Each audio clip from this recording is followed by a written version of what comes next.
Private हो जाएगी तो हम उसके खिलाफ आवाज़ नहीं उठा सकते हैं।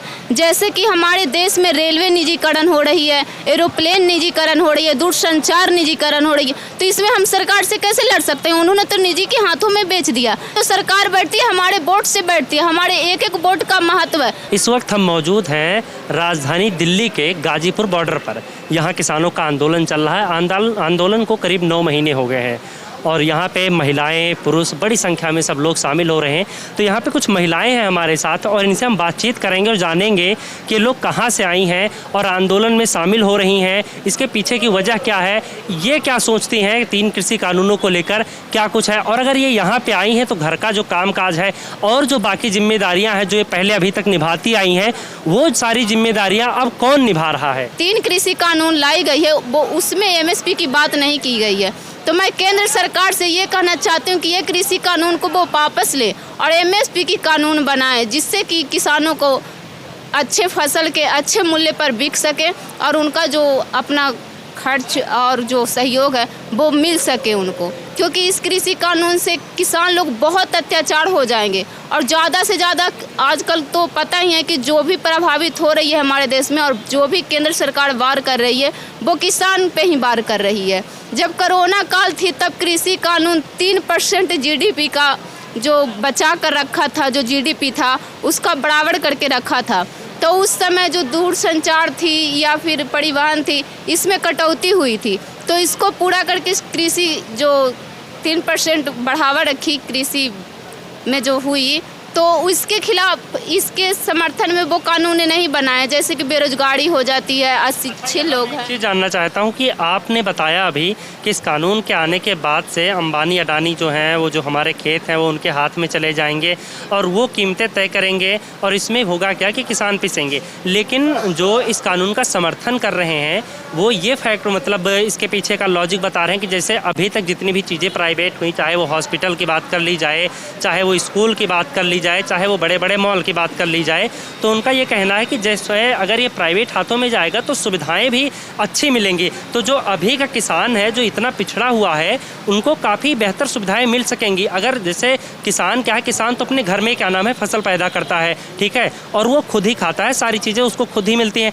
लेकिन इससे क्या होगा कि जब अंबानी अडानी के हाथ में जाएगा, ये सारी चीज़ें जो है जो समर्थन कर रहे हैं उनका कहना है कि जब उनके हाथ में जाएंगी तो फसल की जो कीमतें हैं वो बढ़ेंगी। अब किसान को तो बाहर से खरीदने की जरूरत पड़ेगी नहीं गेहूं की, वो अपना साल भर का जितना भी जरूरत का होगा वो बचा के रख लेगा और जब बेचेगा तो अच्छा मुनाफा होगा। इस पे जो जेब पे भारी पड़ेगा वो उनके पड़ेगा जो अच्छी कमाई जिनकी होती है, जो बाहर से गेहूं खरीद कर खाते हैं। तो इसमें किसानों का फायदा है, ऐसा कह रहे हैं, इस बिल का समर्थन कर रहे हैं।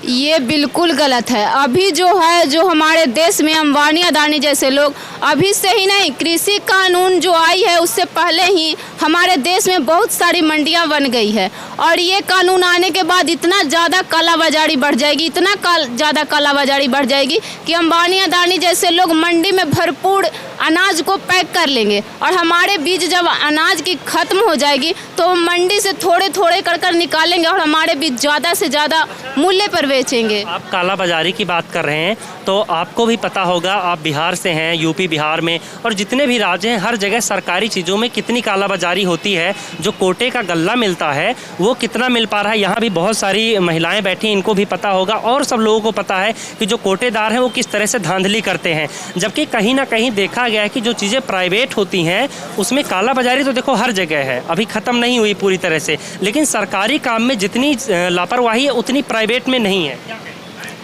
प्राइवेट में भी है, ऐसे हम नहीं कह सकते हैं कि प्राइवेट में नहीं है, और सरकारी में तो उससे ज़्यादा भी है। और प्राइवेट हो जाएगी तो हम उसके खिलाफ आवाज़ नहीं उठा सकते हैं।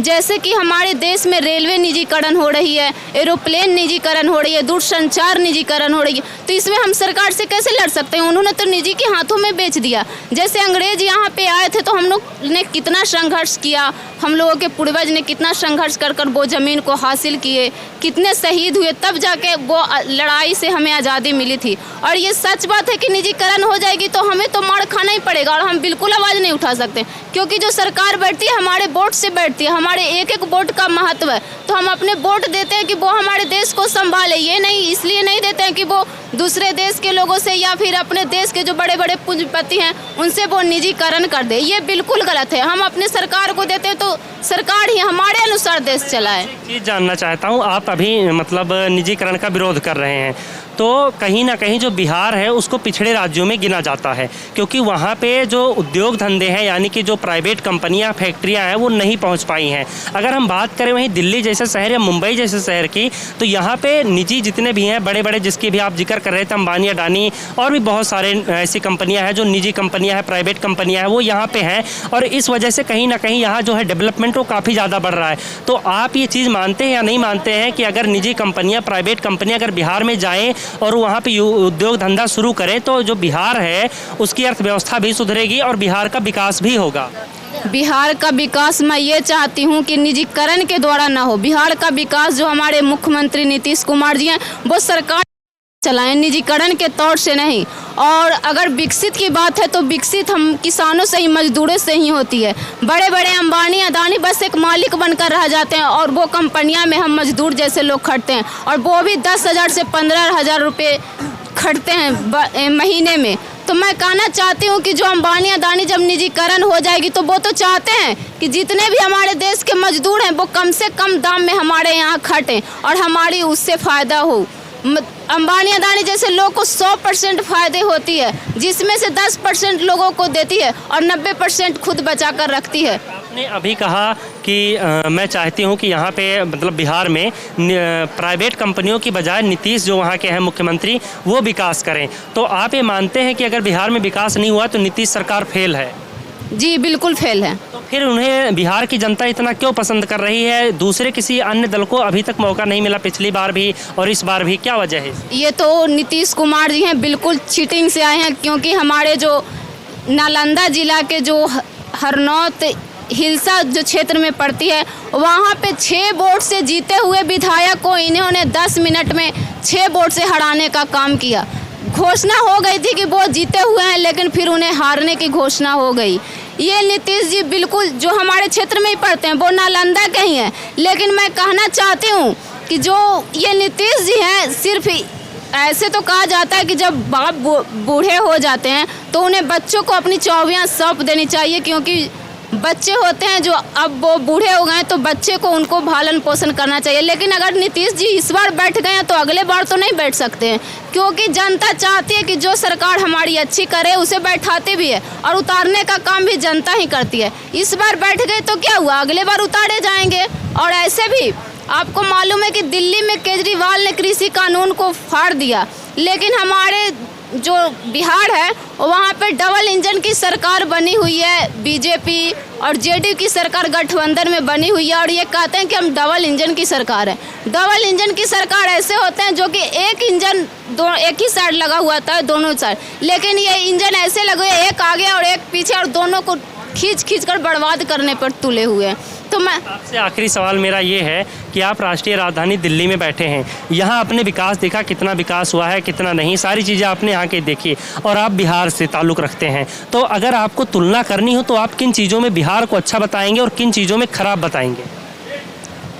बिहार को तो मैं ऐसे अभी कुछ अच्छा नहीं बता सकती हूँ, क्योंकि वहाँ की शिक्षा व्यवस्था भी बिल्कुल ख़राब है, स्वास्थ्य व्यवस्था भी बिल्कुल ख़राब है, क्योंकि कोरोना काल में हमारे मुख्यमंत्री जी जब ये केंद्र सरकार जो गठबंधन करके सरकार बनी थी तब हमारे केंद्र सरकार बोले थे कि फ्री में वैक्सीन देंगे, और नीतीश कुमार जी भी बोले थे, और ये केंद्र सरकार बोली थी कि 19 लाख को रोजगार देंगे, लेकिन अभी तक तो मुझे कोई बिहार में परिवर्तन ही नहीं दिख रही है। तो मैं बिहार को किसी भी एथी से मैं विकसित नहीं कह सकती हूँ, और मैं ये कह सकती हूँ कि मैं विकास के विरुद्ध नहीं जाऊँगी। अगर विकास हो रही है तो अच्छी बात है। हमारे बिहार में बिजली आई है, सड़कें बनी है, लेकिन सड़कें के भी पैसे वसूले जा रहे हैं, जहाँ तहाँ इनकम टैक्स लगा दिया गया है और पैसे वसूले जा रहे हैं, बिजली के पैसे लगते हैं। तो सुविधा मिली है, लेकिन हमसे पैसे लेकर ही सुविधा मिली है, बहुत सारी सुविधाएँ हमसे पैसा ली जाती है। तो यहाँ हमने बच्ची से बातचीत की कृषि कानूनों को लेकर और बिहार को लेकर, तो बच्ची ने जो कुछ इसकी राय थी, ये निजी राय इनकी है। आप क्या सोचते हैं बिहार के बारे में, या फिर वहाँ के विकास के बारे में, या वहाँ गठबंधन की सरकार के बारे में? इसके साथ ही आप 3 कृषि कानूनों को लेकर क्या कुछ सोचते हैं, आप हमें कमेंट बॉक्स में ज़रूर बताएं। कैमरामैन आकार के साथ आदर्श मोहन, सन 9 न्यूज़, दिल्ली।